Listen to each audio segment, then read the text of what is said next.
келатып Максат ажыны мен аябай жактырам өзү, как мужчина. Как мужчина дегенди түшүнөсүңөр, аябай жагат мага ошол кишичи. Эгерде сүйлөшүп калсам, байланышып калсам, мен сизге турмушка чыгам, Максат байке деп эле айтмакмын да. Ошол кишинин сабактарын часто угуп турам менчи. Мага аябай жашоого стимул берет ошол кишинин сөздөрү. Бүгүн да келгиче садиктен келип ошол кишинин сабактарын угуп келдим.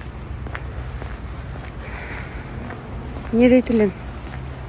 Жашоо кыска. Күнүнө канчалаган адамдар өлөт.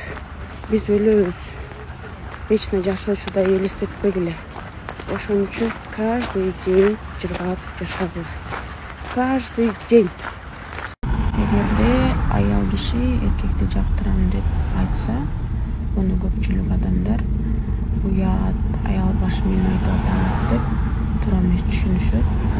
Кандай адамдар туура эмес түшүнөт? Неадекватный адамдар, туура эмес ойлонгон адамдар ошентип түшүнөт. Адекватный, понимающий адамдар это нормально деп эле түшүнөт. Неге биз жактырган кишибизди мен сени жактырдым деп айта албайбыз? Мен ал нерседен тартынбайм.